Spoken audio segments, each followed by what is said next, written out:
ఇటీవల కురిసిన భారీ వర్షాలతో పంట నష్టపోయిన రైతులకు నష్టపరిహారం చెల్లించాలని బీజేపీ జిల్లా ఉపాధ్యక్షుడు కాజీపేట రాజేందర్ అన్నారు. మెదక్ జిల్లా కౌడిపల్లి తహసీల్దార్ కార్యాలయంలో పలు సమస్యలపై అధికారులకు వినతిపత్రం సమర్పించారు. వర్షాల కారణంగా కూలిపోయిన ఇళ్ల బాధితులకు ఇందిరమ్మ ఇల్లు కేటాయించాలని డిమాండ్ చేశారు. అదేవిధంగా గ్రామాల్లో పారిశుద్ధ కార్యక్రమాలు లేక ప్రజలు ఇబ్బంది పడుతున్నారని తక్షణమే చర్యలు తీసుకోవాలని కోరారు. ఈ కార్యక్రమంలో బీజేపీ పార్టీ జిల్లా ఉపాధ్యక్షుడు రాజేందర్, ఓబీసీ మోర్చా రాష్ట్ర ఉపాధ్యక్షుడు రమేష్ గౌడ్, బీజేపీ జిల్లా అధ్యక్షులు బుచ్చేష్ యాదవ్, మండల అధ్యక్షుడు కృష్ణ పటేల్, యువ మోర్చా మండల అధ్యక్షుడు రవి తదితరులు పాల్గొన్నారు. చాలా వర్షాల కారణంగా వరి నాట్లేసిన రైతులకు తీవ్ర ఇబ్బందులు కలిగి పంట నష్టం జరిగింది.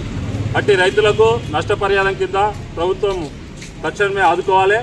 అదేవిధంగా ఈ మధ్య ఈ భారీగా కురిసిన వర్షాల కారణంగా ఇల్లు కూలిపోవడం జరిగింది. అదేవిధంగా రహదారులు కూడా ఖరాబ్ కావడం జరిగింది.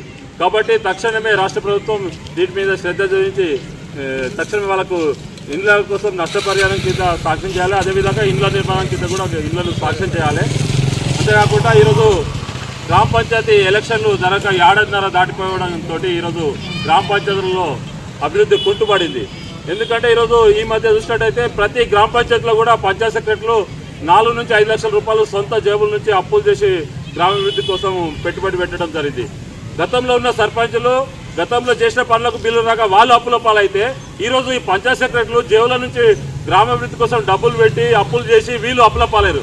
కాబట్టి నిద్రామత్తులో ఉన్న ఈ రేవంత్ రెడ్డి కాంగ్రెస్ సర్కార్ ఇప్పటికైనా కళ్ళు తెరిచి తక్షణమే ఎలక్షన్లు జరిపి గ్రామ అభివృద్ధికి తోడ్పడాలని తెలియజేస్తున్నాను. అదేవిధంగా యూరియా సంచులు కేంద్రం నుంచి రాష్ట్రానికి వస్తే ఇక్కడున్న రాష్ట్ర ప్రభుత్వం అడ్మినిస్ట్రేషన్ సరిగా లేక ఈరోజు రైతులకు తీవ్ర ఇబ్బందులు అవుతున్నారు. కాబట్టి ఇకనైనా కన్ను తెరిచి రైతులను తక్షణమే ఆదుకోవాలి.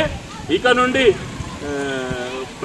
ప్రజాపాలన మీద దృష్టి పెట్టాలని రేవంత్ రెడ్డి గారికి డిమాండ్ చేస్తున్నాను.